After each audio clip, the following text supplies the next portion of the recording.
Where's Vanna when I need her? All right. Those of you who can continue to feed your faces, it's okay, because the more chocolate you eat, the faster you change. The more weight you gain. But that's a good thing, because I can help you take it off. And actually, the less I have to take home, because I can resist anything but temptation. All right. So now I've been getting some feedback from you guys and gals throughout the entire evening, and the primary word coming up was interesting. Interesting. That means get to the point, motherfucker. Right? So let's talk about this. What if it were possible? What if it were possible? Are we running, James? Yes, we are. To literally walk up to any human being on the planet, ask them 3 simple questions, and within as little as 15 minutes, have them on the verge of falling in love with you. What would you do with that kind of power? Use it. My Darth Snyder days are over. Because that's what I'm about to share with you. And those people who didn't come back will not get. If you didn't come back, I can't help you, right? My only request is if you had a good time, post good things to the meetup. If you didn't have a good time, post to somebody else's. 3 magic questions. 3 magic questions is a code. It's a code that denotes 3 categories of question. They're very simple. They are non-threatening. They fly completely under most people's radar. And they will take you progressively deeper and deeper into that person's mind, identity, and past. The fastest way to make someone fall in love with you is to match their values and have shared emotional experiences. How many people have ever heard or had the experience like, I met him and it seemed like I knew him my whole life? Or ladies, or guys, you've met her and it's like you guys just talked for hours and hours and hours, and it's like you just knew each other, you were finishing each other's sentences, right? How does that happen? You're about to learn. Okay? First level of question is called location, occasion. Now, here's the thing I want you to understand before I get into location, occasion. This protocol does 2 things simultaneously. It generates It generates attraction.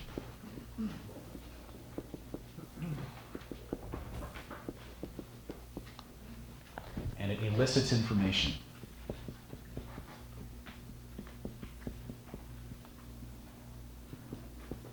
To what end? To find out if the person we're interacting with is the person I actually want to invest my time and energy in. Okay? This will save you ladies thousands of hours and hundreds of dollars in bought dresses that you had to take back. Guys, same for you. Now, before you go thinking this is just about... What's that? I'm not going to wear a dress. You're in my class, puppy. I'm a hypnotist.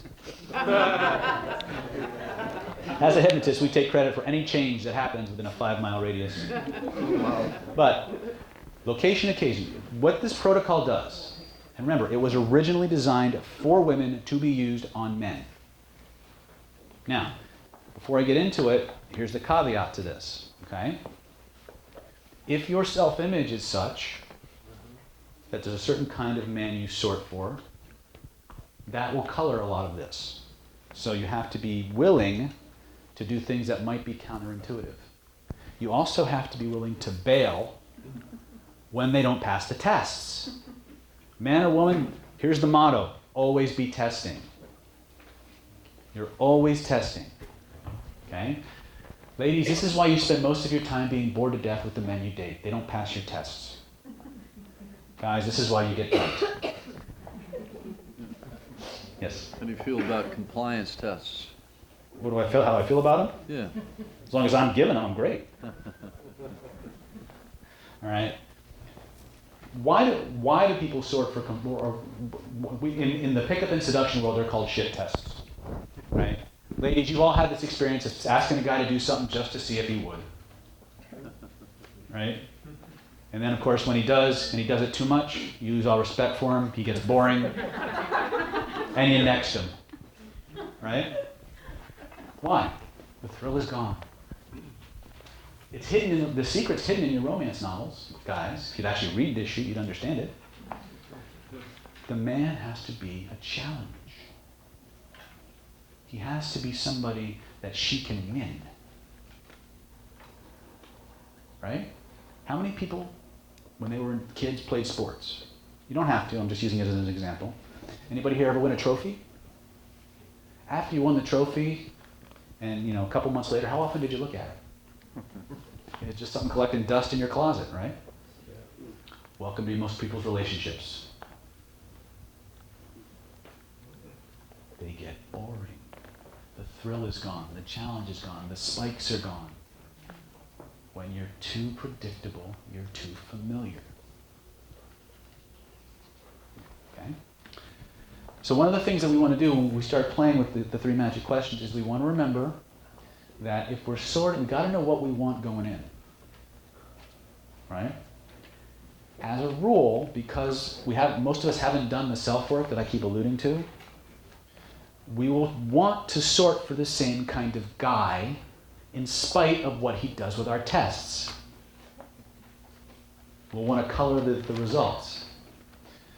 So when he doesn't pass the test, you got to be willing to eject. You got to be willing to say, nope, next. Guys, same thing. When she doesn't pass the tests, next. You guys are the prize. Never forget that. You're the very fact that you're in this room, you are learning things about how to please and satisfy a partner that they will never know, that you can take to any relationship that you have and custom design the level of intimacy, connection, passion, and fulfillment you want. If you apply it. If you don't, you won't. It's really that simple. It comes to a choice, choosing to do something different, which by definition is a little threatening. But let me find my magic marker. Location occasion. When you approach somebody, the first thing you're going to ask, very simple. You're going to ask them an open-ended question that has something to do with A, the location you're in, or what brought them to that place. So what's your name again? Gotcha. Edna. Edna. So I'm curious, Edna, what is that brought you here today? What did you want to get out of today? My friend invited me. Your friend invited you. Are you glad she invited you? Yeah, it Cool. was very interesting. Excellent, excellent. So I'm really curious about something. What do you do for a living? I'm an accountant. You're an accountant.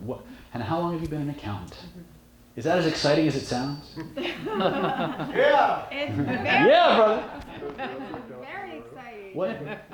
I've been doing it for about 20 years. About 20 years. What got you excited about becoming an accountant? How did you decide to do that? I didn't decide. It kind of came, in my life. It kind of came to you Yeah, in your yeah. life. It just kind of fell in there? It just kind of fell. I was actually going to school for psychology. Psychology. And then a friend of mine asked me to work for him part-time, and then I'm like, I fell in love with it. You fell in love with it.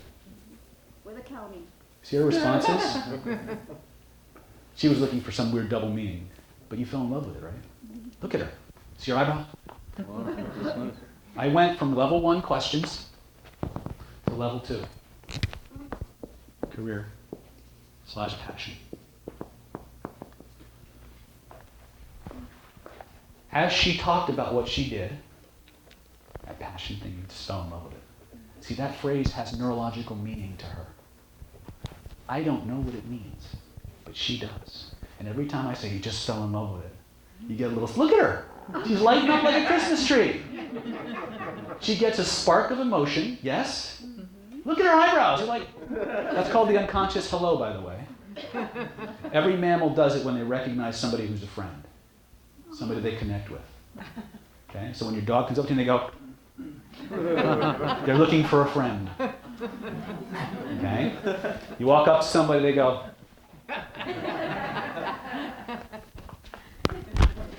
because that's what the guys are doing. They're imagining walking up going, and they go. Right? So Edna, you fell in love with accounting because you worked for a friend, right? So what is it about what you do that you obviously been doing it for a while, right? So what is it that keeps you going to work every day? What keeps you going? What keeps that spark alive? What keeps the spark alive? Yeah. Is when I see my employer and show him the results, Uh-huh. the profits in the company. Ooh. He is so grateful. So you show him the props, he's so grateful. He's so grateful, but I'm very detail oriented, Mhm. and I love that. So at the end of the day, I feel productive. I feel good. How much did she talk and how much did I talk? Not much. Because when you do this right, they won't shut up.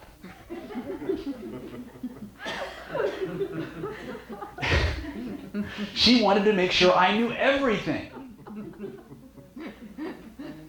How do you feel about me? Son of a bitch. I like you. Exactly. How long did that take?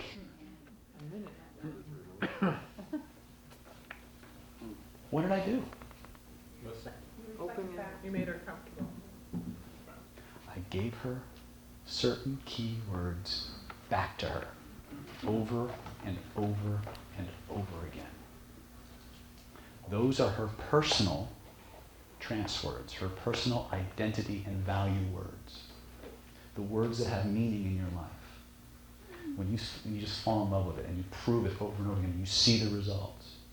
Look at her. So when I talk to Edna, I want to talk to her when she just falls in love with it. And she sees the results of this protocol so she can do it. Because you want results, right? You want to see the proof. Can you? You can feel it, can't you? I can feel it. Right? Again, it's not about trickery. It's now I know more about Edna than most guys she's probably ever dated. That's so sad, but true. And what do you know about the guys? The guys don't talk. The problem is the guys talk too fucking much. They talk about themselves. No, they talk about themselves instead of letting the woman talk about herself. They don't pay attention to the way women do naturally. That's the problem. That's why you guys only ever have first dates. Because she's sitting there doing to you what I just did with Edna. And you talk yourself right out of your second date. Because at the end of the day, you are just spewing facts and figures that she doesn't care about. But she's taught to be nice. She's taught to be accommodating. She's taught to smile and nod and say, oh, that's wonderful.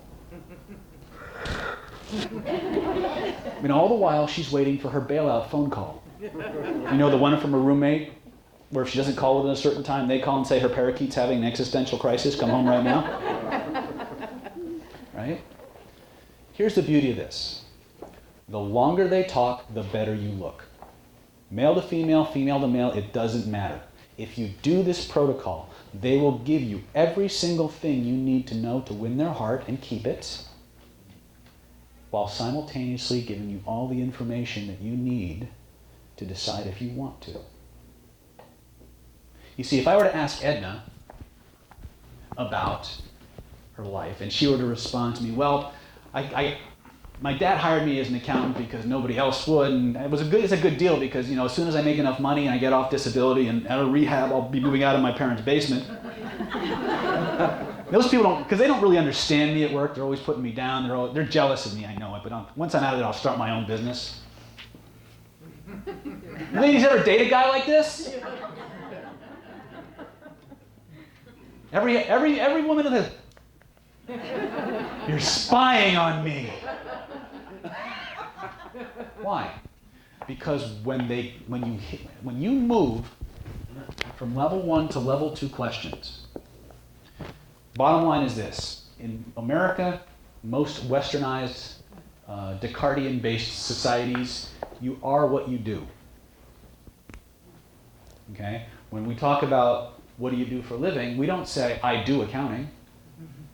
We don't say, I do chiropractic. We don't say, I do computer programming. We say, I am a computer programmer. I am a chiropractor. I am a accountant. Those are identity statements.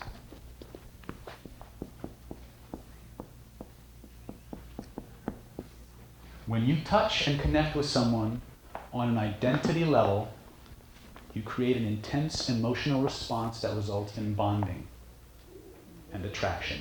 Did you notice that as the longer Edna talked about herself, the more she wanted to give me? She just couldn't shut it off. Right? And it's not that Edna's broken or dumb or stupid. She's obviously intelligent, obviously attractive, obviously knows what I'm doing. And yet,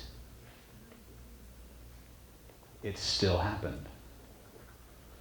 Now, how many of you are going to go out on your next date and say, I'm about to ask you 3 questions that are designed to make you want to fall in love with me and give me the information I need to kick you out of my life permanently and forever? How'd you get here today? It's not going to happen. Right? The beautiful thing is the moment you initiate this process, the longer they talk, the more attractive to you they become. This is where you'll shoot yourself in the foot. The guys will. The girls won't. Because you do this naturally. You're just going to get much more precise with it. The whole idea is you pay attention to the words that come out of her mouth. You pay attention, and guys, pay attention to the words that come out of his mouth, because the words that come out of his mouth that he leans on in some way, either with a tonal shift, some kind of emphasis, a pause, a gesture, those are the words that have emotional identity value to that person. They go right to the fundamental building blocks of who that person is. When you give those words back in the order and sequence that they come out, you activate her primary checklist or his primary checklist. He automatically feels like, Edna corroborated, like I know her better than anybody she's ever been out with. Why? She didn't have to decode anything I said. It was her own language. And when you give people back their language, their gestures, their values, in a way that they recognize that they're getting it, they bond to you deeply. Okay? Now, a couple of tweaks when you go to level 2 questions. Now, you don't have to go as fast as I did. You could. You can stretch this out to 3 or 4 hours. Right? Ladies talking to men, focus primarily on career. Get them to talk about their job. But when you get them to talk about their job, you don't want to say, what do you do for a living? Oh, that's so interesting. No. You have to become devious. You say, I'm really curious about something. What inspired you to become a chiropractor?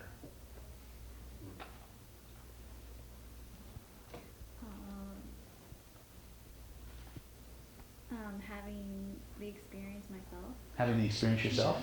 Cool. And you just jumped off and said, I want to be like you. Or was there some other thing going on? I was really interested in science and was really good at basic science and physiology and interested in media. Cool. Really Right on. passionate about that. There she goes. She's passionate about science and media. See? There she goes, right? The whole idea is we want to find out, well, what got you into that? What excites you about it? What do you see as your primary, what challenges you about what you do? What do you do? Okay, and I want to ask you something. I'm a paralegal, but I do not like my job, That's and okay. I burn out on it. So what happens if you ask somebody that and that's their response? What do you love to do? What would you do instead? I would travel. Travel? Uh-huh. So where have you been that you really love? Okay, so you switch it to something else. Now we go to from career. Remember, I'm talking to women now, right? A lot of times when you're talking to the waitress or the lady at Starbucks, this is not her career path. Okay, she may like what she does, but it's not something she's passionate about. Now we have to start looking for the passion. What is it you love? What are you passionate about? Doesn't it make sense if we're on a first date with somebody that at least part of us wants that person to find us attractive? Unless you're, masochistic or something weird. Would it be safe to say that we probably want them to be somewhat excited and passionate about us too? Well, guess what? When you get them talking about the things they're excited and passionate about, the very act of talking about it causes their physiology and breathing to change, so they go into the state. Yes? Who are they looking at when those states come up? Usually me, because I'm good at talking. But they're looking at you. Guess who those feelings get linked to? How do you feel when you look at me, Edmund?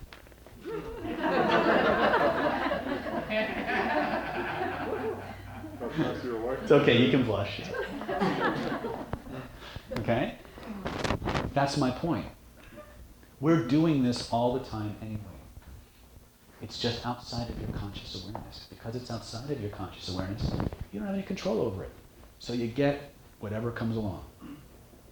Your job here, you're all here because you want more from your life. You want to take the randomness out, right? This is how. So it's either career or passion. And again, you want to start talking about, you want to get really, you don't want to sound like an interrogation. This is cute. What got you to that? And where do you want to go next? No. This is where a lot of what we learn in communication in NLP, this is where a lot of the problems start to happen. Because NLP works. The problem is it works too well and too directly. Because if I say, Edna, what do you do for a living? She's like, I'm an accountant. And there's this little defensive reaction. That's the fuck you factor. That's that reactant part, remember? Because there's influence, there's a question being imposed on her that she didn't ask for. So what you need to do when you start using this protocol is you need to soften it. Functionally, softening is just telling them why you're about to tell them or ask them what you're about to ask them. So Cynthia, right? You're Cynthia, you're Susan. Which one do I want? I'll work with you. Okay. So Susan, just so I understand you better, what do you do for a living? I'm a site manager for a software company. Site manager for software. Is that something you had a lot of training for? Did you choose to do that, or did it kind of choose you? No, the company I worked for bought a building downtown, and we had to remodel, and it was abandoned a long time, and had to get a lot of services in there. And you fell into it, huh? And now that you've fallen into it, how do you feel about it? I love it. You love Every day it? is very different. Every day's very different. Cool. See here? Once I started hitting on a few key phrases, yeah, you can see the change. We're self-referential creatures, ladies and gentlemen. We love to talk about ourselves. But we live in a society. We do. We do. Own it. Because you'll never transcend it until you do. The reason people wind up in my chair, ladies and gentlemen, is because of the things they're refusing to accept. For whatever reason, they're not broken. Yes? What if you have a career with the Department of Justice Uh-huh. background? Uh-huh. Well, let me ask you a question. Just so I understand. You see how it softens everything? This is the secret to making this stuff work. The problem is when guys get stressed out, they lose all softening ability whatsoever. And they sound, very staccato, very terse, blah, blah, blah. But you work in the justice system. Yes, and high, what is it? Background, fingerprints. Fingerprints? Yeah. Cool. So let me ask you a question. What was it about getting into the justice system that drew you? Was it the money? Was it the mission? What was it for you? It's we work for child welfare services. Child welfare services. So we make sure that children are safe. You make sure the children are safe, and that's important. So men are scared for that. Men are scared from that? So you do something men are afraid to do. No, that I might find something. Oh, men are scared that you might find something out? Right? See how she wants to correct me? That's okay too. She wants to make sure I get it right. You realize most of what I gave you was just your own words? Nope, she didn't. No. You can't really talk about it. You have high clearance. You have high clearance. So is there like certain papers you have to sign because you can't really talk about it, or what? Right. Right. How do you feel about me? In a personal way. Can you see her? Can you hear her responses? Can you see, can you guys see what's happening? Right? She's very guarded, right? And yet she's still responding. They're not. If you get a date like this, go home. Right? But the point is nobody wants to be a blowdown, especially if you're in the justice system. I am paid a lot of money to teach high-level persuasion techniques to personal injury attorneys. Not the defense lawyers, the guys who represent the victims. Okay? I teach the 3 magic questions protocol to them to win juries and expert witnesses over from the opposing side. Okay? One of our two of our recent graduates just won a $172 million lawsuit. Is he single? No, but for the right amount of money, I can say a few things and it will be happening. Like I said, my days of Darth Snyder are over. I find it's much more gratifying to save relationships than it is to destroy them. And when you do these things, that's what you will do. You will basically cheat-proof your relationship. That's the beauty of this. When you touch someone on an identity level, whether it's emotionally or intimately, sexually, by giving their own checklist, their own map back to them, you automatically become the lover they've always fantasized about, but could never find. And ladies, when you find someone like that, are you willing to let them go? Say no. No. Guys, once you get past the whole Miss Right Now thing, it's a joke. If you found a woman who just satisfied you on every level, what would you do to keep her? Right? Guys are like, I'm polygamous. We're made to see more than one. Horseshit. Right? Men actually fall in love faster than women do. You didn't know that, did you? Yes. But most breakups are initiated by women. Okay? There's a hormone release that men go through, and if you can trigger enough of it, they fall in love like that. It's just most men have to train to have multiple orgasms. Most men need training to give multiple orgasms. But that's the secret. There's a separate training for that. Okay, but the point is that the most oxytocin, the bonding hormone I talked about at the beginning of this lecture, is released during orgasm, or 20 minutes of intense hugging.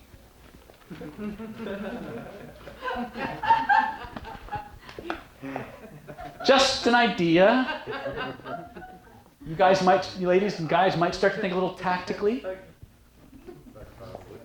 Tactile, right? So, first thing is location, occasion. You want to ask very simple, easy, non-threatening questions. If you're at a wedding reception, you may ask, what do you think about the centerpiece? What do you think of the band? One of my guys, after I taught this seminar, he went out to a local club, walked up to one girl he was interested in and asked, what are the drink specials? Do you know what the drink specials are? He's been dating her for like 6 months now. Right? Because it's not threatening. There's no agenda other than, yes? Now, I noticed that you're not actually offering an opinion, though. Your examples are not, I think that this centerpiece looks great, or whatever it is, you're asking it first. Yes. Not actually It's all about getting them to talk. You see, when people move through the world, they're in one of several states. I call this the drone zone, but this is kind of a map of consciousness, okay? As you move through the world, your attention can be on the outside, or it can be on the inside. The default state for most people who are not in a war zone, they're inside their own heads. The default state, you can be associated into the experience. Like if you're having a fantasy and you're daydreaming, you're kind of, maybe imagine going down a ski slope. As you imagine yourself going down the ski slope, you may actually viscerally feel your body respond as if you're going down a ski slope.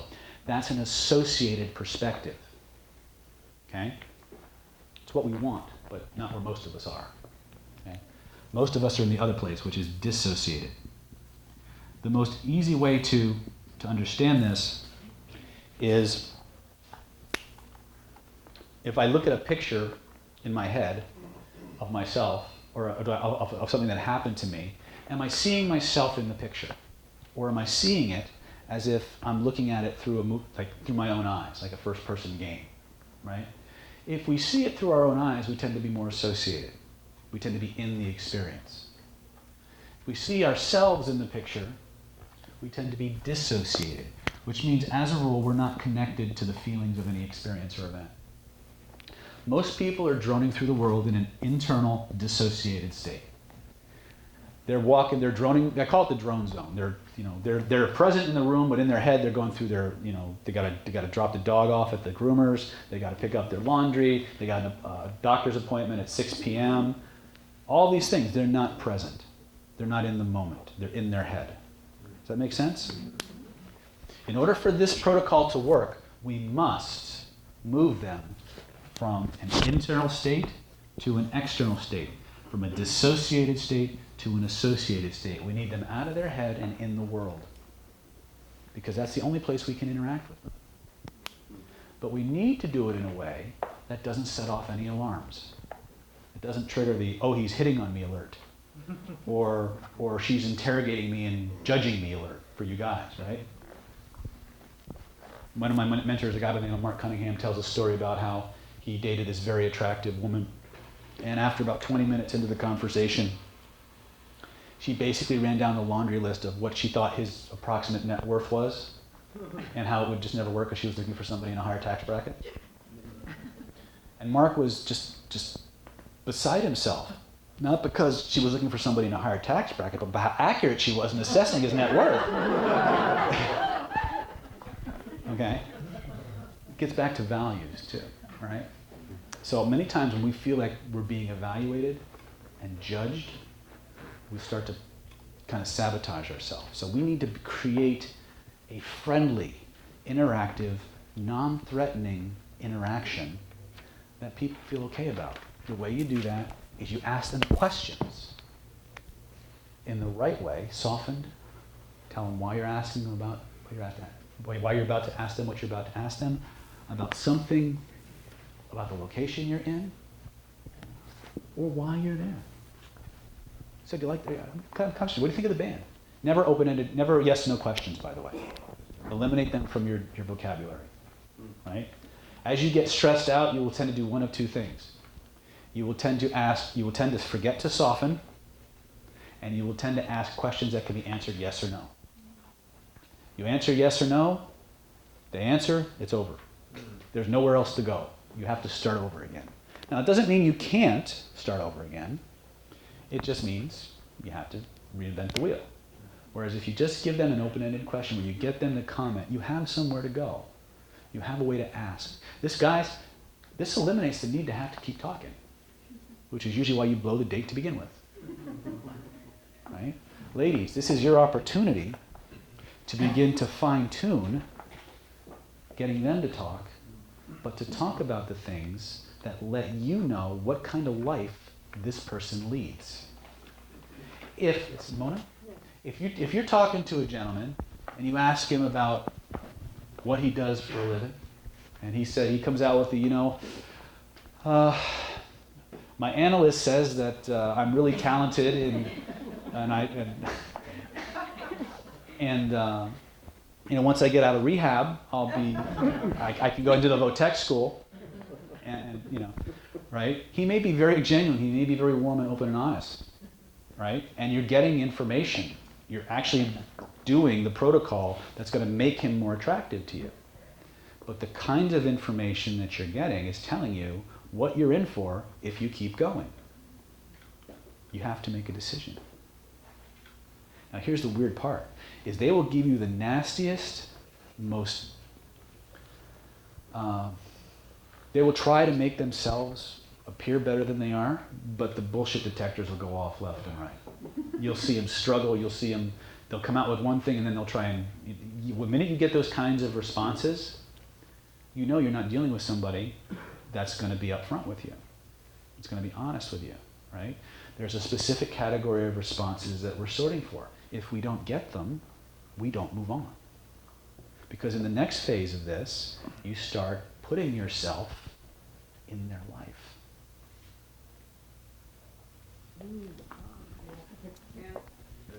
Maybe. Yes? I have a question. You have a question? Well, hopefully I have an answer. If not, I will make one up. I know will appreciate it. Well, it's pretty interesting everything you said so far. But it is when actually you've been approached already.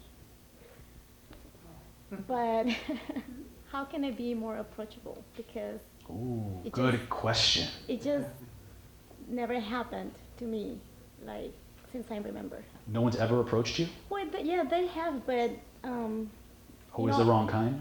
no, not even. I mean, Well, tell me! not even the wrong one. Not even the wrong ones. Nobody, like, I remember, like, being in my 17, 18s, 19s, and go to a party, and everybody would be asked to dance, and I'd be sitting by myself, go Okay. to a bar, and everybody gets, and I just end up being by myself. So, how Okay. can, Let me ask you a question. How can I become more? How can you become more approachable? I will show you exactly how to do that. Is she beautiful, by the way? Yeah. That's the first thing I realized. David. Yes. Yeah, when I approached her, actually it was tough. It was a tough decision because she's beautiful, and I thought she was going to say, "Oh." You thought no. she was being snobbish and aloof. Yes. Yes. I How did I know that? Nothing happened. How did I know that?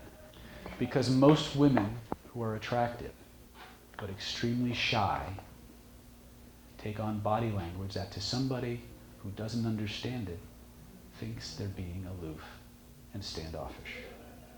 The body language of being a bitch and a snob is almost identical to being shy from the other side's perspective. Remember, I began this meetup with the concept of approaching and approachability. Most people, especially if you come from a good Orthodox background, are taught, don't make eye contact with people you're attracted to. They might come over and talk to you. Right? They're wondering why nobody talks to me. Is this the body language of being attractive? No. Right? These gestures are not cultural. They're genetic. Which means if I go to South America and I do this, and I go to India and I do this, I go to the wilds of the Australian outback and do this, every single tribe knows what that means. Certain kinds of gestures, certain kinds of behaviors and physiologies are learned.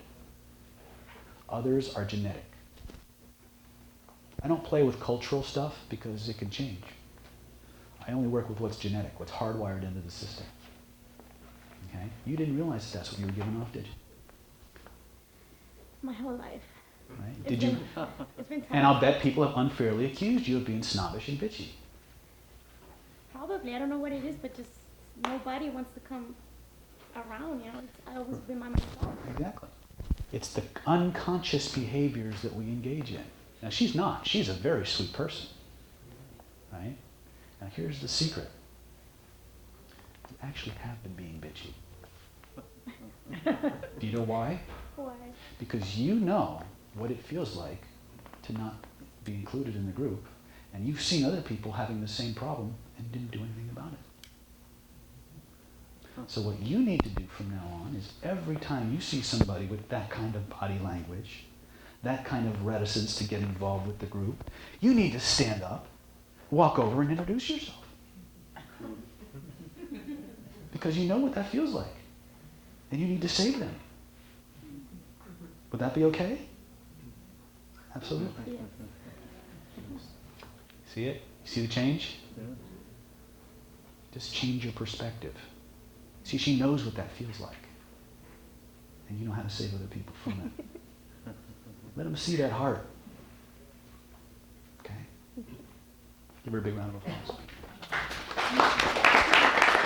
Many times, it's just a shift in perspective that changes lives. Sometimes you need a technique. Yeah. I have a question. What's your opinion on women approaching men? I think it's great. It scares the hell out of most men. But they always say, let the men come to you. Well, The problem they're not gonna is, come to you. when you approach a man, first of all, every guy would like it. They just don't know how to deal with it because it never friggin' happens. And when it does, the woman is so direct, so overbearing that she completely overrides his boundaries, as a rule, and takes the lead in the relationship. And all of a sudden, he doesn't know who the hell he is. One of the biggest complaints I have when I coach women who are very, very career-oriented is they have to take on more and more masculine behaviors in order to function in the corporate environment. And when they get home, they get a guy who's as exciting as vanilla ice cream. Because as a rule, they need somebody who's willing to give them that space to be that person, when in reality, they want to be able to. The problem I see a lot of is that women who spend a lot of time in the corporate environment where they have to be strong, they have to be tough, they have to be the CEO or whatever, is they don't know how to shut it off when they get home. See, we have all of these different roles. And it's the roles and the identities that we spend the most time in that determine the results you produce in your life. Okay? And what happens is, again, we're getting into a lot of different things, so I'm trying to keep it focused. But the bottom line is we live in a society that's largely emasculated the male side of things. The average man today produces 25% less testosterone than their grandfathers did. Okay? And yet, in spite of what most women will tell you, they are still primally attracted to men who exhibit dominant alpha male traits. In spite of how feminist they may be, or educated, or whatever. Why? Because it's programmed, hardwired genetically into you. Okay? I could tell you stories, lots of really weird stories. But the bottom line is, we create a persona, we create an identity of how we think we need to be in the world, and then we become so connected to it that we can't be anything else. Right? And it's because we don't step out of that. We don't try on new sets of clothing or identities or personas. We wind up generating the results, because only the people who will fit that persona, that mold, will be attracted to you, because they're dealing with a fit. I get it a lot. I see a lot of guys.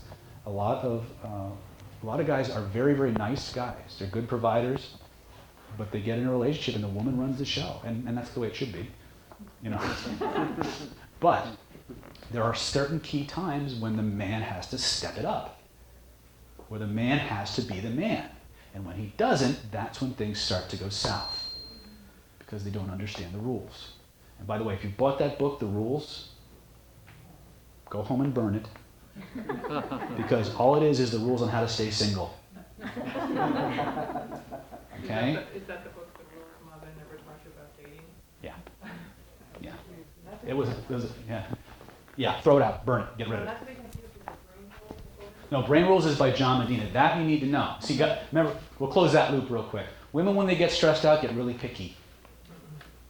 Men, when they get stressed out, get very general. They get very, very global. They want bottom lines. Now, what do you think happens when both of these two come home from a stressed day at the office? He wants to run into his man cave. He just wants to get to the frickin' point. She's going through every nuance of her day in excruciating micro detail.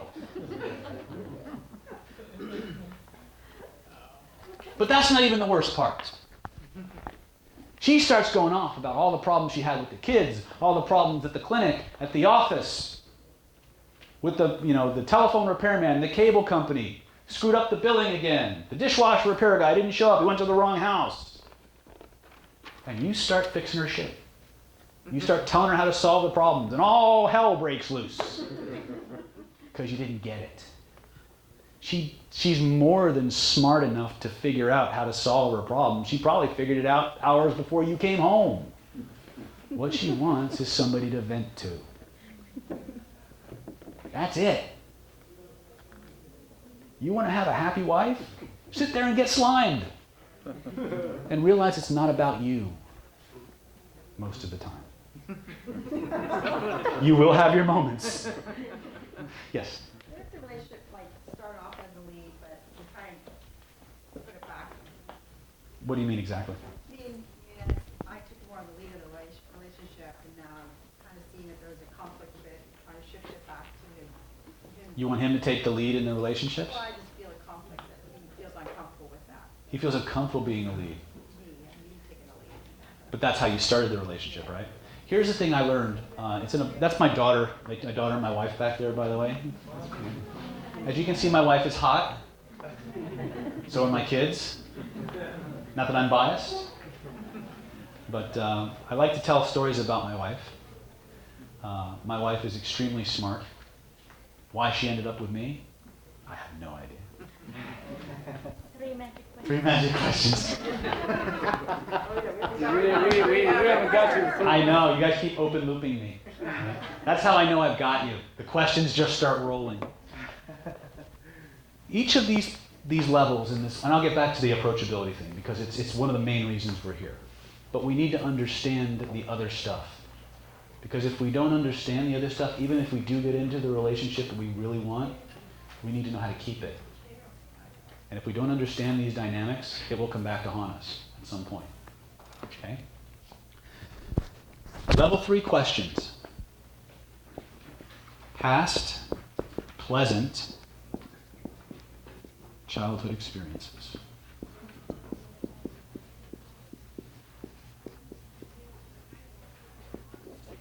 So the key question in this category goes something like this. Cynthia, I'm very curious about something. You are. Tell me about where did you grow up? Oh, I grew up in Minnesota. Minnesota. Cool. Who were your friends? What did you play at when you were a kid? What did you love to do? When I was little, we played, believe it or not, Batman and Robin. Batman and Robin? Oh, that's so cool. You love like superheroes? So were you Batman, Robin, or Batgirl? Or the Joker? One of the villain girls. One of the villain girls. Everybody fought to be Catwoman. Everybody fought to be Catwoman. Did you win? Not always. Not always? Cool. See your face? How do you feel about Screaming. It's all right. It's cool.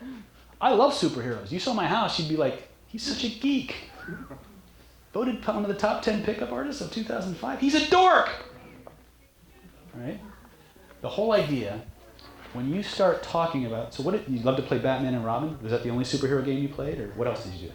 Bikes. Bikes. We rode our bikes. Cool. So what was how old were you when you really just realized you loved riding bikes? I don't know, a little, yeah. Yeah.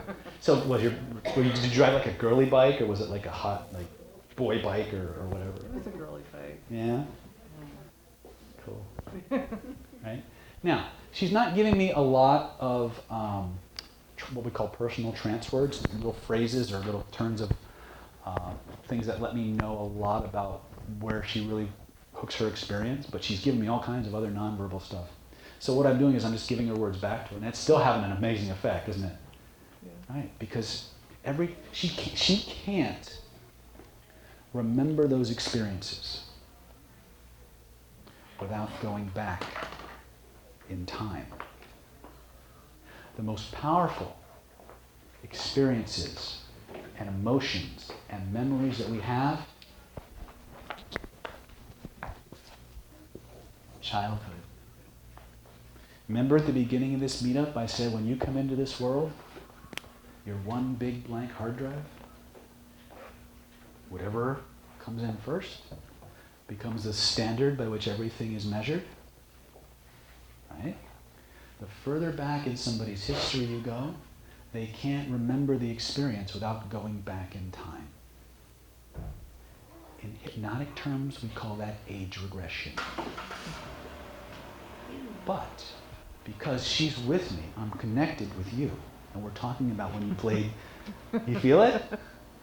And Yeah. you talked about when you played you played Batman and Robin, and you struggled to be Batgirl, right? No, Catwoman. Catwoman, I'm sorry. And she corrected me, right? You struggled to be, you wanted to be Catwoman, right? You rode your bike. Yeah. Now, I'm there with her from an experiential perspective. How long do you feel like you've known me now? But yeah, it does feel like a long time. Yeah. Yes. To move it up and talking about women, getting them to talk. Mm-hmm. As you can see, we like to talk. Mhm. And also, if you want to be honest, which I think most of us do, what I'm finding in dating is now I'm older and Mhm. I have some baggage and experiences, Sure. but it's made me who I am. Mm-hmm. But when people ask me questions in the beginning of dating and I have heavy-duty answers, and then I maybe say a little bit too much before they get to know me, Mm-hmm. I'm having a hard time with that. Okay. Because, you know, it's not who I am today. It's made me the strong woman I am today. Mm-hmm. And we don't have control over sometimes what happens to us in Mhm. life. And I really believe that you're a few different people in your lifetime. Absolutely. And but because I'm a very, very open social person, and once they start talking, you know, there are a couple, depends sometimes on, I guess, the training and what Mhm. they've experienced in life, how much they can handle in the beginning. Sure. So, but I'm having an issue with that, and my family and friends are like, Susan, you know, don't say anything, you know. No, I wouldn't go that far. But that happens a lot. You see, ladies, and this is something to understand, we crave intimacy. Yeah. We crave connection. The problem is in our I don't want to use this word, but I have to, in our lust to get that connection, to get that intimacy that we feel is missing from our lives, we do the equivalent of giving somebody a sip from a fire hose. The problem isn't that you're giving information, it's that the volume and the rapidity is creating a feeling, it's creating an encroachment on, or a sensation of encroaching on somebody's boundaries.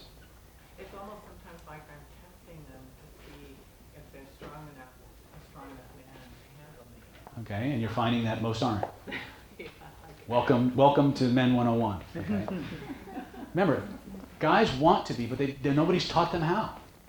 We live in a very, very confusing time for young people, or even older people, because gender roles have changed so much. They truly have. The fastest way to reboot the system is to move back towards primal masculine attributes and develop and cultivate those. This is for the guys, but for you especially, because you need a man who's strong enough to handle everything you have to give. Not only do you want intimacy, but there's a passion inside of you that's bursting to get out. And you can't give that to somebody until you know they can handle it and deal with you and keep you in that space. Yes. I was just thinking, if you meet someone right away and they're providing so much information at the get-go, it could be overwhelming. That's the point. She so just you needs to gotta understand what she's doing kind of slowly kind of get to know Yep. that person so they feel comfortable. and be willing to modulate what you're doing. Because you sense a connection, you sense the potential in a relationship, and you go, yes! You need to say, not yet. Easy. Right? Because that's what guys do, usually when it comes to sex. If they can draw a straight line between maximum pleasure and minimum time and where they're at, they'll take it. And he's done and she's going, I'm ready. The secret, guys, to try, yes. You're there with that, right? The secret to getting women turned on faster is to be indirect. If you want to turn them on faster, go slower. Metaphors? Huh? Metaphors? No. You have to understand. You ever see a woman eat a dessert? Does she go up to the dessert tray and go, yes or no?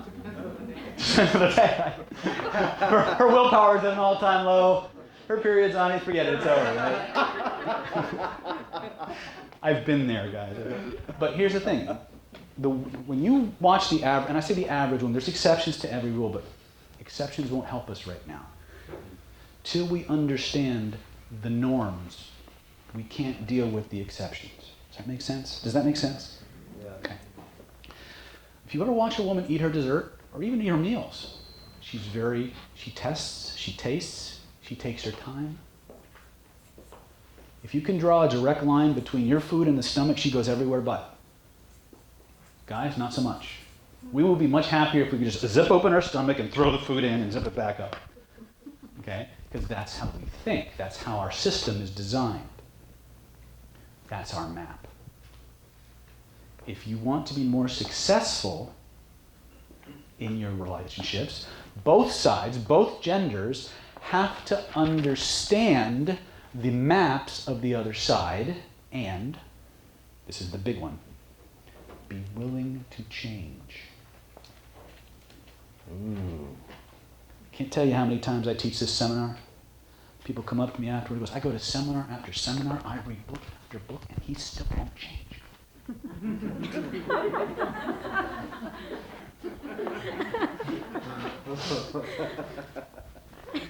Yes.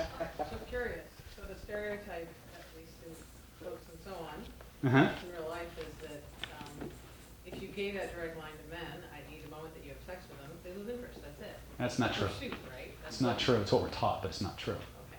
It's not true. If you set it up right, if you screen them right, you can have sex the first night and have an amazing relationship. In fact, most of the female dating coaches that I have studied with or learned from, they'll tell you that. Even though most of the books you read today, the rule books are like wait 30 days, Mm-hmm. so that they're all Yeah. going the other way than what you're saying. Yeah, they are. And the reason is because this whole respect thing. Well, the problem with respect is it's going the other way now. We're losing respect for the men because they don't know how to man up anymore. Because they've been emasculated by the society. Okay? Don't get me started because I want to get you guys through this. You guys, I want to give you guys something you can use instead of, But the reason we do this, to go back to working with Cynthia, and I understand where you're coming from. All you need to do is just dial it back a little bit, give them a little bit, see what they do. If you want to think of it as a test, give them a nugget, see how they respond, and then decide if they deserve more. Mm-hmm. Mm-hmm. Okay? Tease them with it. I had a lady who, a very nice lady, could never figure out why every guy ran screaming from her because she was relatively attractive. She was a little on the heavier side, and she thought that was an issue. No, it wasn't. She had almost the exact same thing going on. She saw somebody, she grew up being very direct. She was a military brat. Dad was an officer, and she was just used to being the daughter of the colonel or something like that. And so she would just walk right up and initiate these conversations and things like that. Couldn't figure out why nobody hung around. Because she believed in being honest, she believed in being open, she believed in being an open book. But it was too much, too soon. Okay? Guys will do this too when all of a sudden they want to move in with you. Right? Some people related some stories to me earlier about that happening, right? They meet this person, they think it's a great relationship, and all of a sudden, whoosh, right? Do go directly to jail, do not pass go, do not, right? Because they want it too much. You need to modulate. Give them a little bit, see what they do. Let them earn more. Okay? Set your rules and keep them. Set your boundaries and keep them. Yes? Earlier you said that women have to know how to extract themselves. Mm-hmm. I I know. I'm just reading. Okay. A couple of ways that you can do it. A, you can be very, very, let me close this because otherwise you guys will never get to practice this. Yeah. I actually wanted to have you guys actually walk up to each other and start 3MQing each other and have fun with it. But these are the 3 levels. What you have to do, usually about level 2 is where the rubber hits the road. That's where you start to gather enough information that you know if this person's worth your time. If you want to take them to the next level. When you talk to people, you have to pay attention at these 2 levels to the words that come out of their mouth, to the gestures they use when they say it, and when you describe your experiences, because ultimately that will happen. They'll tell you something and you'll look for an analog in your life where that was true also, where you had a similar experience. It's just neurologically the way we're hardwired, right? When you describe that, use their words to describe your experience. That's it. Use their words to describe your experience. Don't reflectively listen. No, no, no, no, no, no. It's a kiss of death. Don't get creative. Don't say what you think they meant. That's doubly the kiss of death. Anytime I want to get into a fight with my wife, I just tell her what I think she meant.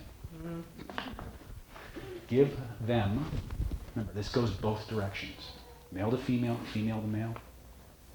Male to male, female to female. It's a universal.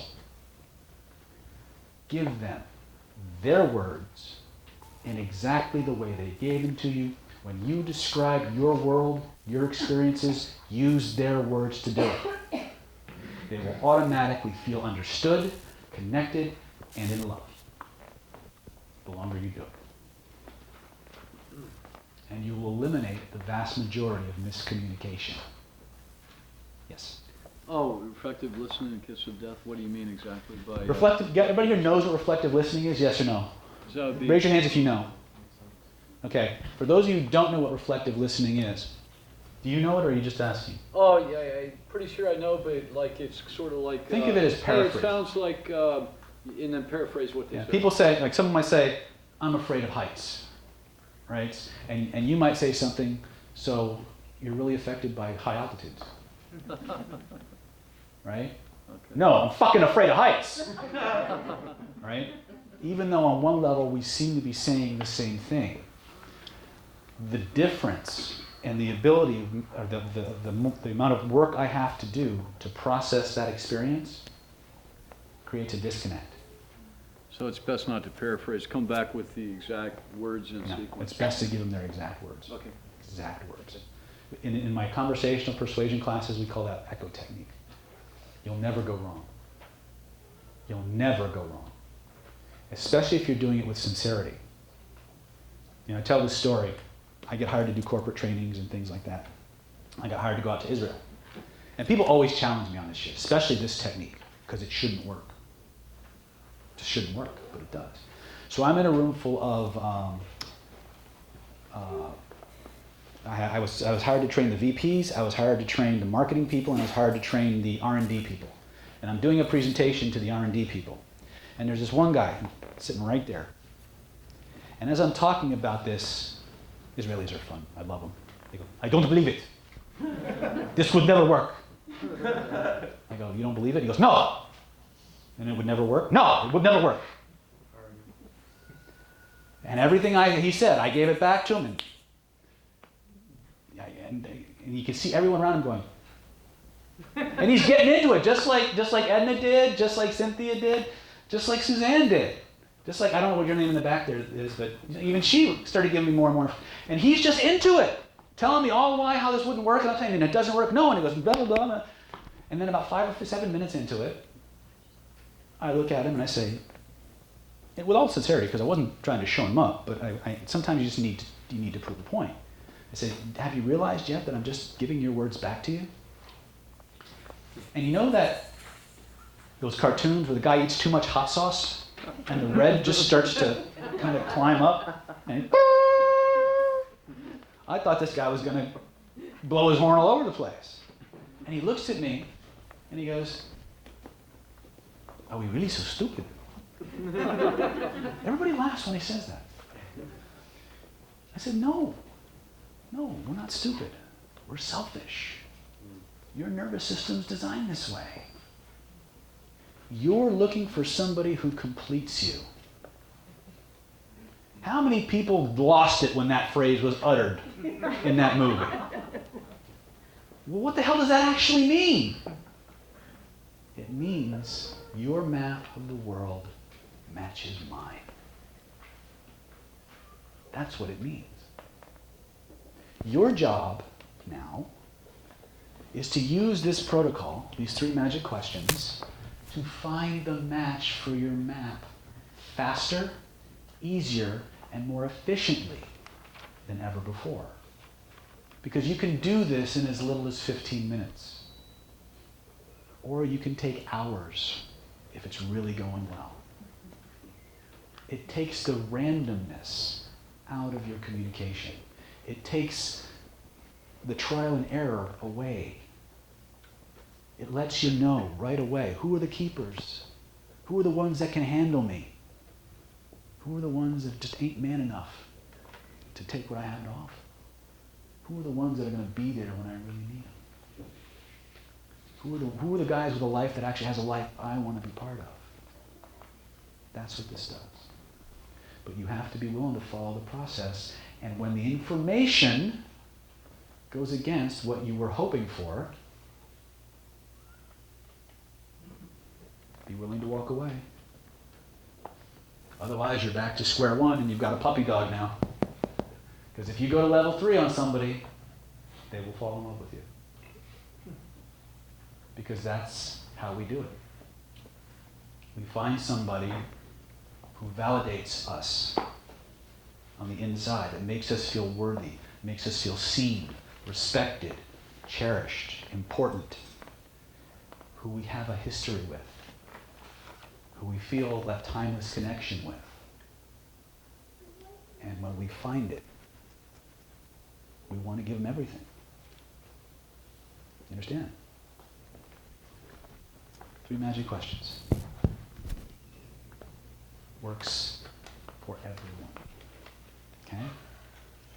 Approaching and approachability.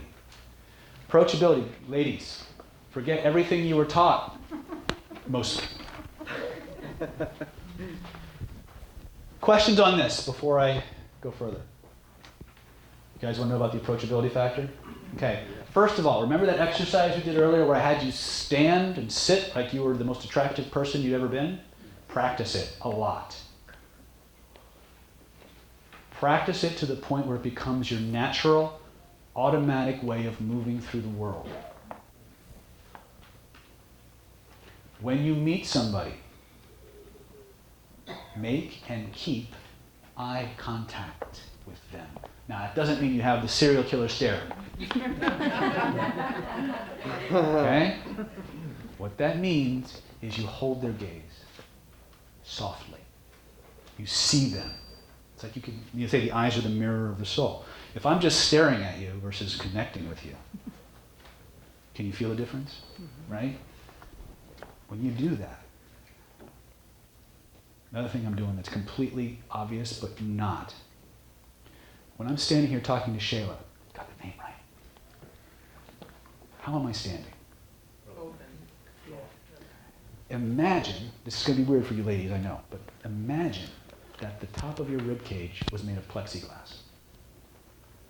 And you could literally, a person who you deemed worthy could literally look inside your chest and see your heart. The real you. And when you talk to them, show them your heart. And let that come out your eyes. Feel it? Look at her. She's all gushy. Right? This is called the heart-to-heart trust trigger. It signals openness without being slutty. Gotta say it. Don't be afraid to be a little slutty at the right time. Okay? But when you talk to people, make and hold their eyes softly. Don't be afraid to look around their eyes without, you don't have to stare into it. Right? When I'm holding your eyes, okay, I'm looking into one eye, but I'm showing you my heart, and it's almost like there's this beam of energy just kind of wrapping us together. Okay? That will create a very powerful neurological connection outside of conscious awareness. But it's the feeling, it's that connection you guys have been looking for and never getting. Because most guys are focused on the words. Women don't care about the words. They care about the feelings. And if you start with the feelings, if you start with the feelings, the words will take care of themselves. That's the secret. Most guys And again, ladies too, but we're always looking for what to say. It's not about that. It's not about what you say, but how you say it. If you're coming from the right feelings in your body, you can literally recite the Gettysburg Address and make people fall in love. Because 7 years ago.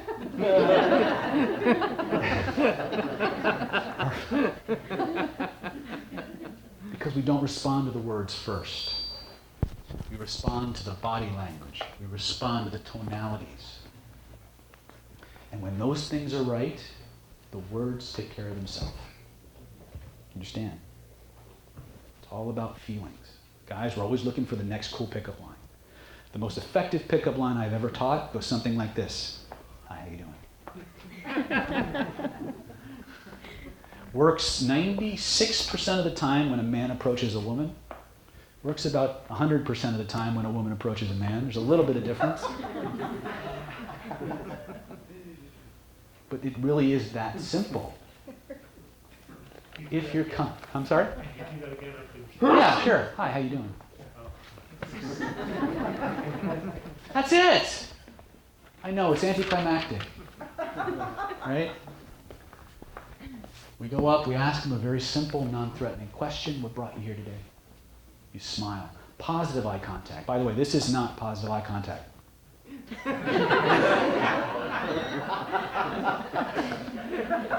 It's important. Because guys, you'll miss this. You'll walk up to someone, she'll give you the, hi, how you doing? And you'll think you're doing great. She's ticking off her laundry list, she's thinking about taking the dog to the vet, getting her dewormed, maybe getting him neutered while he's looking at you. Not a good thing, right? What you need, ladies, is you need to give positive eye contact, and men, you need to understand what's the difference. The difference. Seriously, if we approach a guy saying, hi, how you doing? Nowadays, they won't take it wrong. So we can do that as, Why not? Ladies. Why I not? don't know, I've been taught to just... I know we've been taught a lot of shit, right? I would venture to say most of us in here were taught pretty much the same thing. How many of us are single? Maybe they didn't get it right. Not that mom and dad were wrong. They can't teach you something they don't know. You know that old story about the ham in the pot? How many people don't know what the hell I'm talking about? Okay. Once upon a time, there was a family, and it was Thanksgiving. And every year it came time to make the ham. And so mom would get out the pot, and she'd get out the ham, and she'd cut the ends off the ham and put it in the pot and put it in the oven. And little girl's watching. She goes, Mom, why do you always cut the ends off the ham? She goes, well, that's the way I was taught. Mom always cut the ham, the ends off the ham, and that's been our tradition, so that's why we do it. She goes, but why? Well, I don't know. Let me ask Grandma. That's my daughter, Cassie, by the way. Come on up. It's all right. The estrogen factor just went, oh. So she calls the grandma up. She goes, Mom, why do we always cut the ends off the ham? And Grandma goes, well, because my mom always did. Well, can you call great grandma and find out why she cut the ends off the ham? Sure. So she called great grandma. And grandma's guessing her late 90s. I was lucky to have a great grandparent, so I can say that. And she goes, well, that's real simple, honey. My pan was too small for the ham. So I just cut the ends off to make it fit.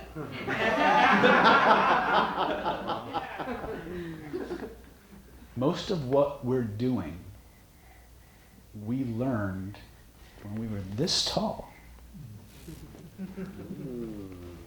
And it was designed to keep us safe. To keep us from doing weird things that would get us hurt.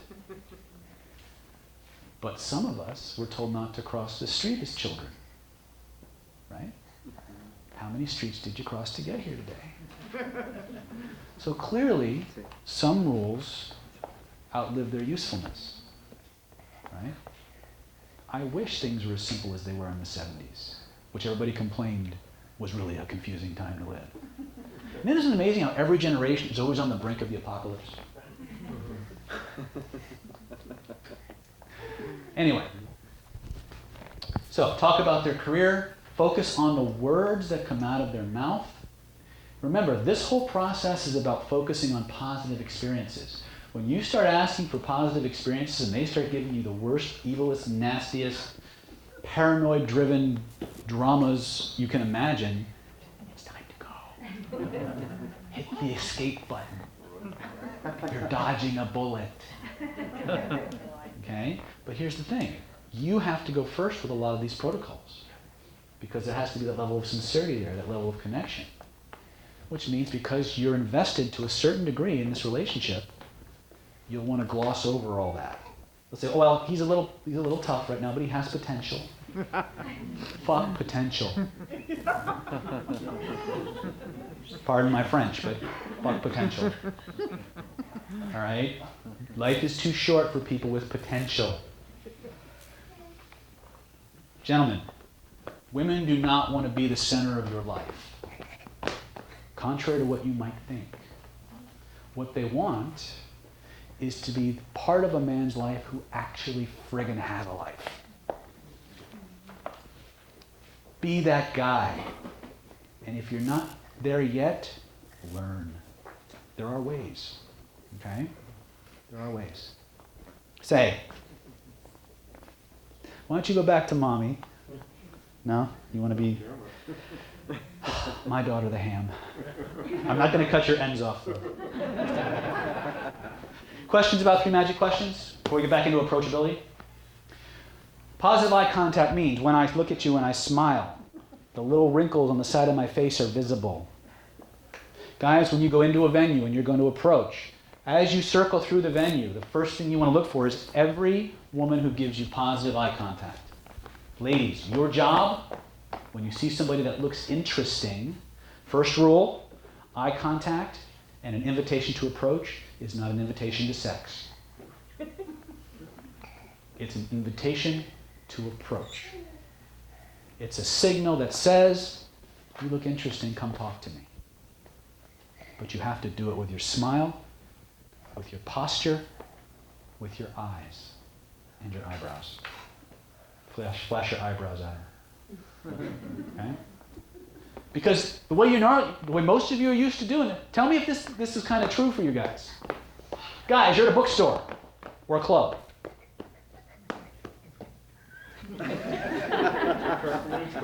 You're at a bookstore or a club. You're sitting there looking at your favorite Sports Illustrated. Right? Hot, attractive lady walks over and just kind of hangs out in your area for a little while. And you're like, nice. She's going, strike 1. She wanders over again, walks past you, strike 2.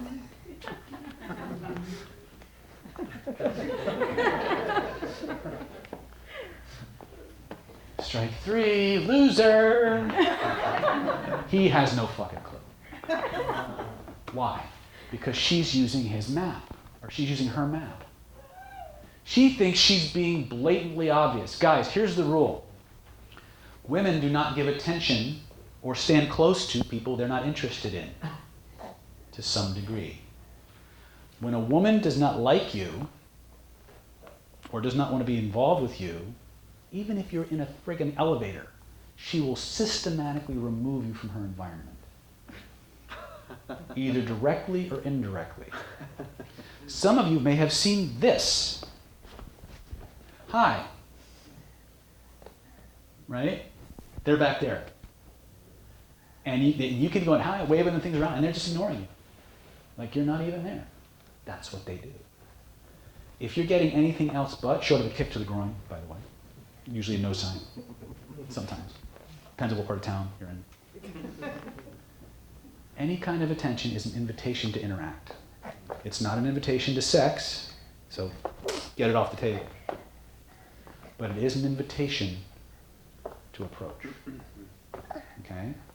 If you, I know this is again, I have to go back to the guys because they fucked this up so bad, ladies.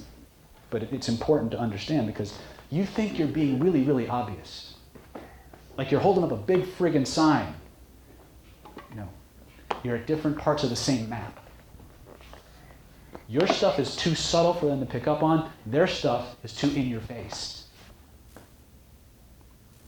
So we have to find that happy place. This is mine. I love this kid. Okay.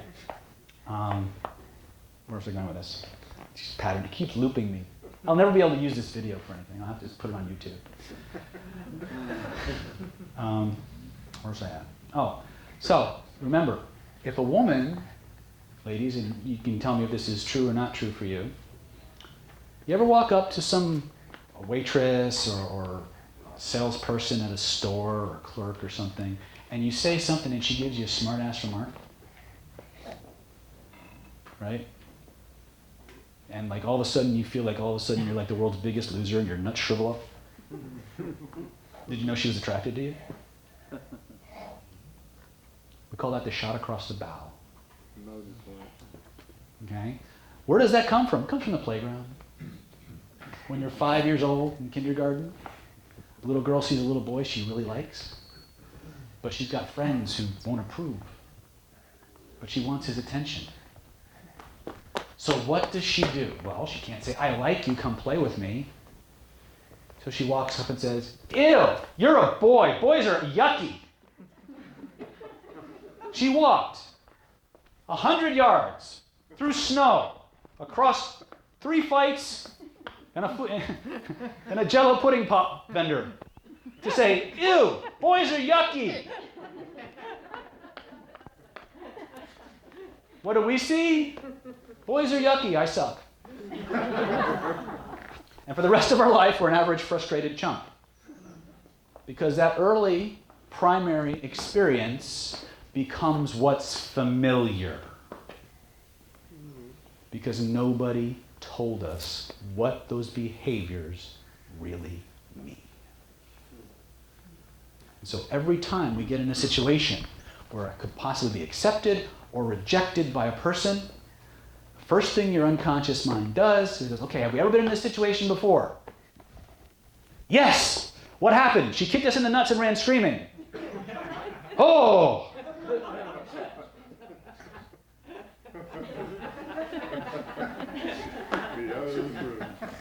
Right? Because that's how it happens. Nobody told us what this stuff really meant. If you can, most guys at this point really start kicking themselves right about now because they realized how many opportunities they missed because they didn't understand you. They didn't understand.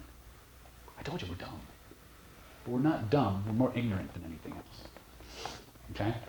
Ladies, always, always good posture. Open, show them your heart. Doesn't mean flash your cleavage. You could if you wanted to, but that's really not this class.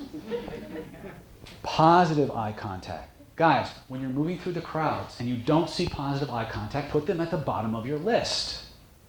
Those are the hard targets. Those are the ones who are probably figuring out what they're going to do at work, whether they're going to leave their next job. They're processing all the crap that you don't want to be connected to. Right? Doesn't mean they're bad people. Just means they're not the right fit for you yet. Remember, our whole purpose here is to find the fit. Right? To find the fit. I don't care if you're looking for Mr. or Mrs. Right or Mr. or Mrs. Right now. It's the same process. Does that make sense? Okay. If you do this, take sex off the radar, she'll put it back on. Ladies, true or not true? When you come in without sex on the agenda, they start putting it back on.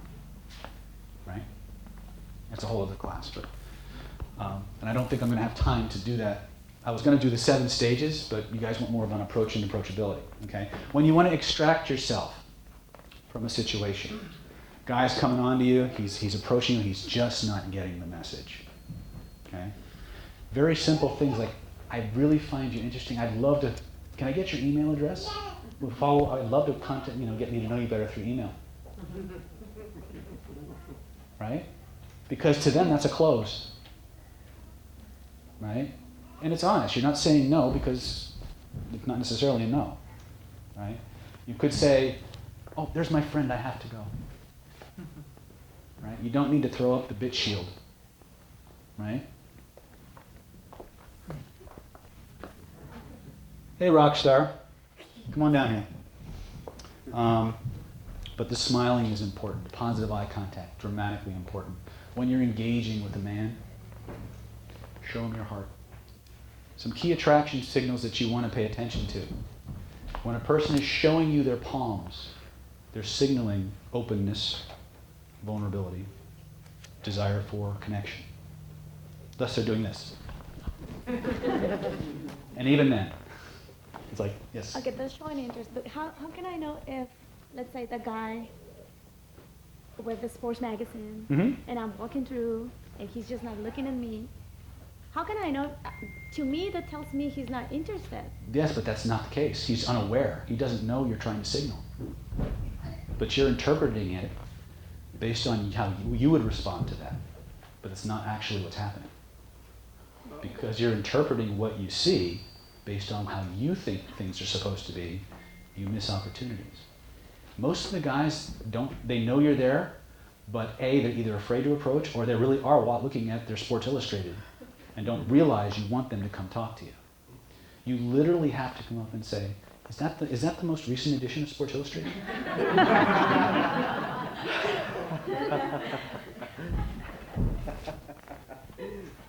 Location, occasion. Right? Is that the most recent edition? What do is it a good article? Is it worth getting? He just thinks he died and went to heaven. Hot chick comes up, puts her hand on his shoulder and asks about Sports Illustrated. Hallelujah. Hallelujah. Right? But now you're engaged. You've moved him out of his world and into yours. Now you can begin the process of attraction. Because until you do that, you're dead in the water. Okay? I tested this, and by the way, this is not about being intelligent. I tested this on, how many people here know who Lisa Sasevich is? Okay, if you don't, get to know her, especially if you have your own business. She's the queen of sales conversion. I was a member of her elite mastermind for over a year. She's a master at selling and presenting from the stage. Her demographic is primarily professional female entrepreneurs. By definition, not dumb people. By definition, not shrinking violets, right? And when I was in that mastermind, I would regularly talk to people in line to Starbucks during breaks or whatever, and I would just start the 3 magic questions, and I just sat there for the next hour and let them talk. Because people are passionate about their passions. And when you show an interest, that's why you got to watch the fire hose part.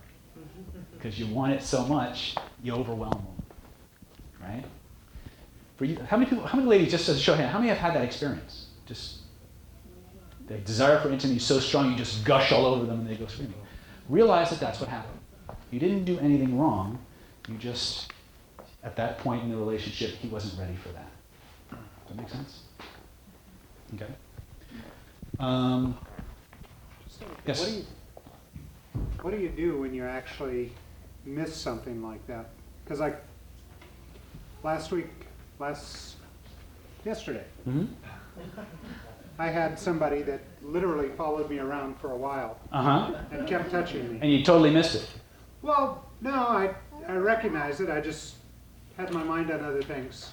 And I know I'm going to run into the person next week. See what she does the next time you see her. If she does the same thing, you still got a shot.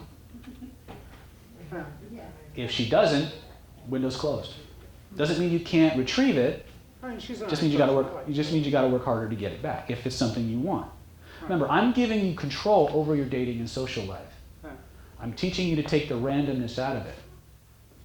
But you got to actually do it. Does that make sense? Oh, shit, you can't just do it for me? That's a different class. So have we beaten the approachability thing to death a little bit? Right? When you're approaching, positive eye contact. Guys, if you don't have positive eye contact, don't approach. That's simple. One of the things you can do when you go into a venue, whether it's a, by the way, ladies, you can do this too. You can, the minute you walk in, first thing you ought to do is get your state right. Rock star.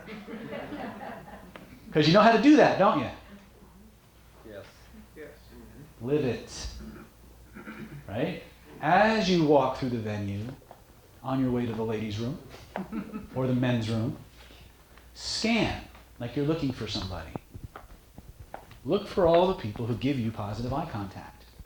Make a list.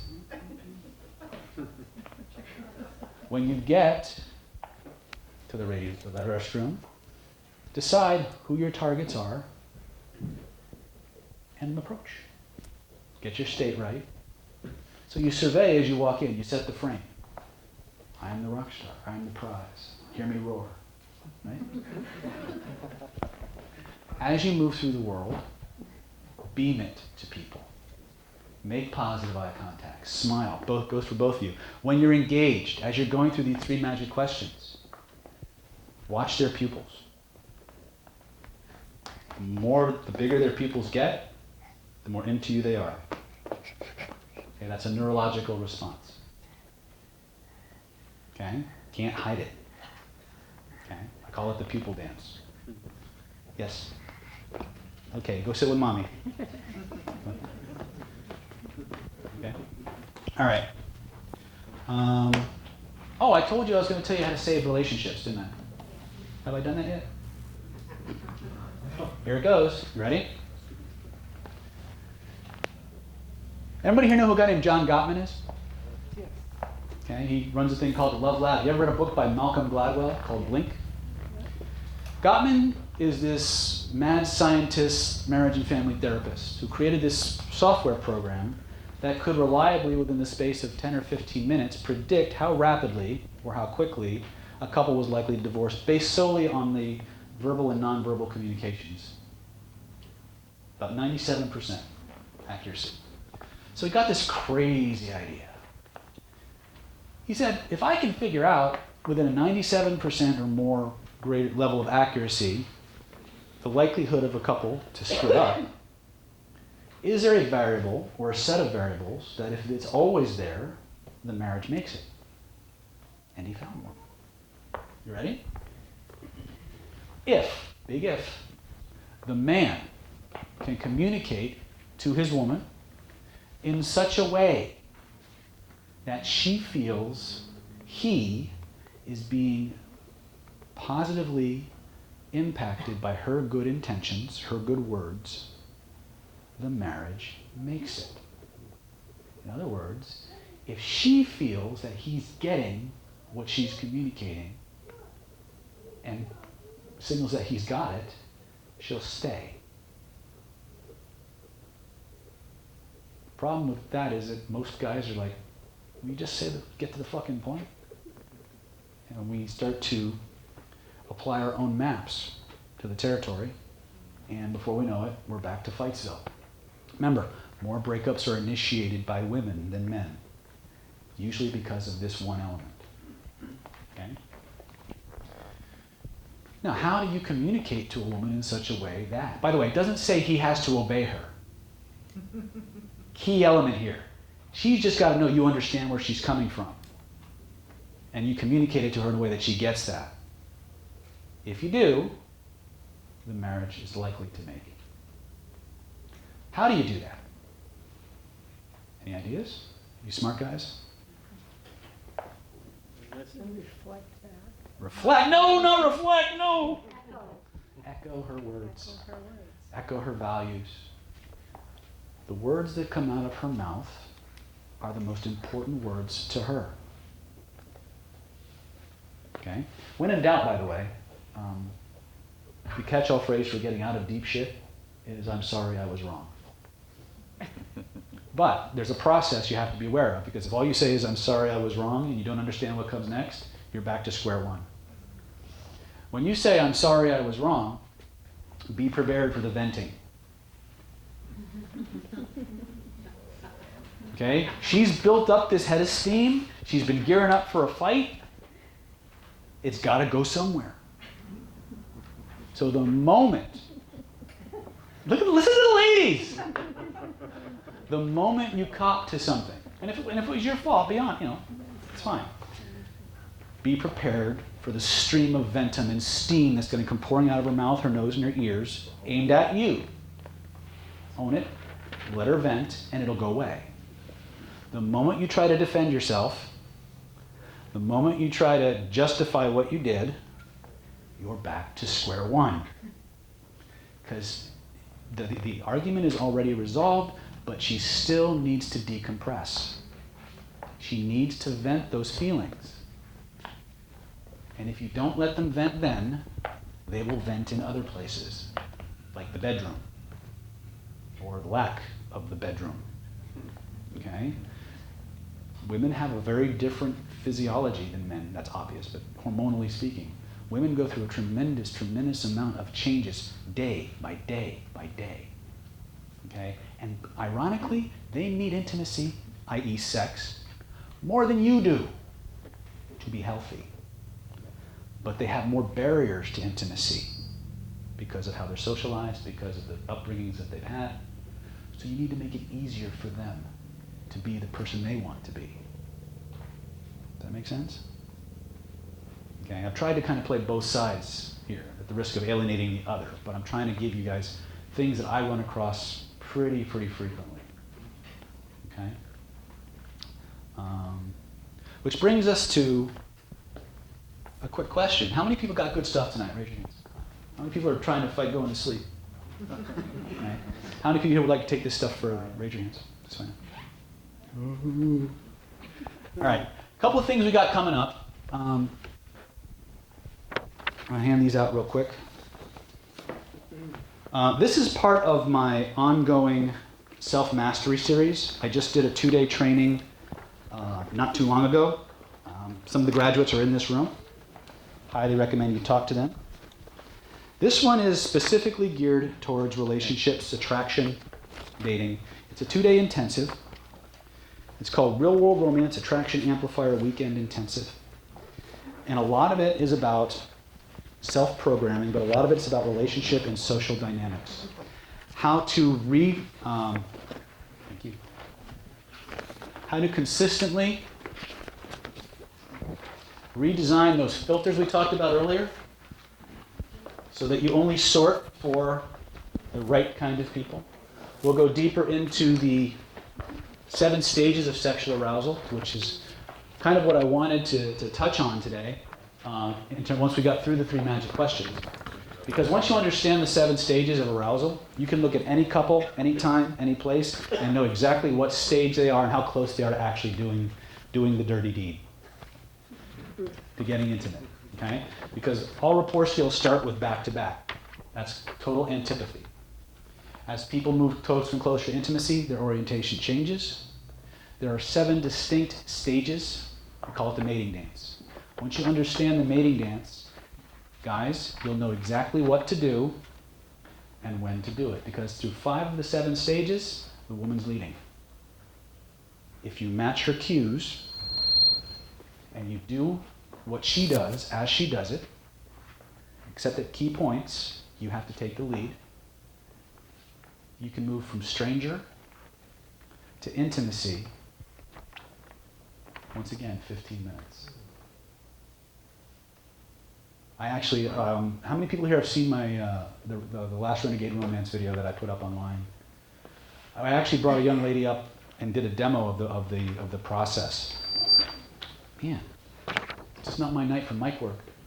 I did a demo of the process, and she was a marriage and family therapist, so she was not a dumb lady. And we literally, as I'm talking to the audience, I'm just mimicking the body language stages, and you literally see her falling in love throughout the course of the demo. just from the physiological changes. Kind of like when I was talking to you guys, right? Okay? Same thing. When you combine these two, now you have a very, very powerful, universal way of connecting, figuring out, getting to know somebody, and attracting them at the level you want in as little as 15 minutes. That's part of what we'll be doing that weekend. We'll also be going through your belief systems. We'll be moving fears of abandonment, fears of rejection. We'll talk about, we might even put in a little segment on how to be a little bit funnier, not to take yourself quite so seriously.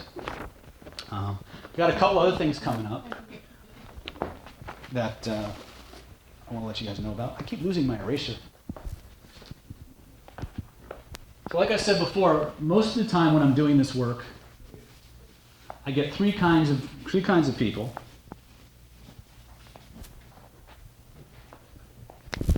I want people who want to go, all in. Okay. April 26th to the 22nd, we have a 5-day charisma, persuasion, and enhancement training. It's a 5-day immersion course in a complete system of persuasion and influence. Everything from how to win friends. Yes. Yeah, I'm not there yet. I'm not there yet. Okay.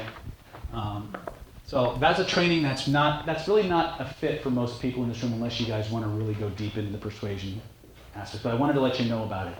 It's April 26th or 22nd through the 26th. Next part is everybody gets a free gift tonight. One of my gifts that I want to share with you is for those of you who want to do one-on-one work, kind of want to know where to go next. I'm giving everybody here a free 30-minute consult. I don't promise to fix your problem, but I promise to help you figure out where we need to go and what we need to do. The way you get in on that is very, very simple. On your chair, you'll see 2 business cards. At the back of the room are 3 envelopes. Write your name, the time and date slot you want. There's one day for Wednesday, one day for Thursday, one day for Monday. Write your name, write your phone number. Take one of those business cards, write your contact information on that card, write your name on the outside of the envelope, put it in the card. Put the card in the envelope. Does that make sense? I'll highlight that out real quick. So I want to get you guys out of here. It's went a little longer than I intended. So it's real simple. You got 2 cards. So you decide what day you want. There's only like 5 or 6 slots, 7 slots for each day, so I can only do this week. So really just write your name and your phone number, take the business card with your contact information, put it in the envelope. Okay? My girls will contact you to schedule your consult. Okay? Now again, I teach people, I have classes that we offer, I have consulting that I do, I also have a 2-day intensive, which is the thing I've just handed out. This is for people who want to take the do-it-yourself approach to these things, who want to clear out their own crap, program themselves to attract the right kind of people. If you consistently find yourself attracting people that are just not the fit that you want, and you know you deserve better, this is where you want to go. Now, sorry? No, this is personal. This is one-on-one. You come to my clinic and I'll sit down and talk to you for 30 minutes free of charge. Normally to walk in my door, it's $350 a session. Okay? But for you guys, it's my gift for just coming out tonight. What you've got in your hands is the Renegade Romance Attraction Amplifier Weekend. And basically the information that I teach in this course, I normally teach in my Killer Influence training, which is a $1,997 training. Okay? It's taught in 4 days, and I just drill you for 12 straight hours. This is the first time I've taken the material from that course and offered it specifically for this application and to a co-ed audience. I don't normally teach this information. I've just started teaching this information to women. I think they need it. I hope you guys would agree. Okay. Normally that's $1997, but for those of you who want to jump in and get on this training, I'm giving you a special. I'm going to cut this to $497 for the whole 2 days. Plus, I will give you a free pass to my monthly mentoring group. Now, that's a little bit of a different process. I get together once a month with my elite students, and what we do is I literally go and I say, what do you want to learn today? What do you want to learn today? What do you want to learn today? And I write it down on the board, and in that moment I create the lesson plan, and for the next 4 hours, I drill you on those skill sets until you can do it in your sleep. Okay? So anybody who wants to jump on this 2-day training, it's March 1st and 2nd. It'll be here at Vision Pulse. I'm going to give that as a free bonus. Our next meeting will be March 15th. You can come to this one, or you can come to the month following. It's usually the third Saturday of every month. However, because I like you, and you tolerated my daughter, that deserves a big round of applause. Thank you. Anybody who wants to jump in tonight, I'm going to cut this. You can get both trainings and the mastermind for $197. Okay? Getting started is really, really easy. Just fill out your name, all your information, hand that in to me before you go. We'll get you signed up, and we will get you started on the life you want, the way you want it. Okay? Is that mastermind, is that like a... The mastermind is... Does it go on for a year or a lifetime? Or What this is a free pass to one session. It's an ongoing process. It's done more like kind of a subscription. You come for as long as you want, and then when you got what you need, you move on. I've had people who've been in the mastermind 3 years. James has been with me for going on 3 or 4 years. He now co-trains with me on a lot of things. Paul just joined. I've had people that, if they come for 5 or 6 months, they get what they need, they go and they get the life that they want. My job is to give you the skills to go get your life.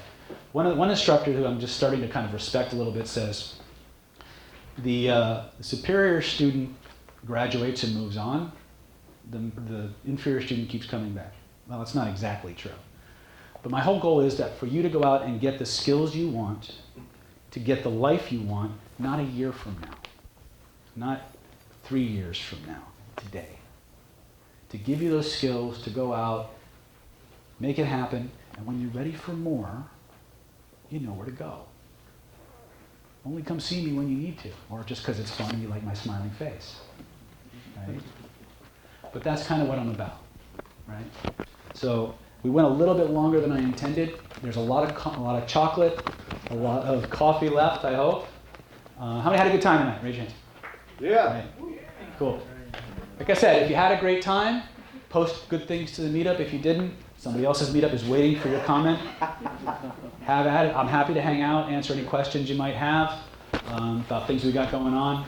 Thank you very much. Have a great night. Thank you, David.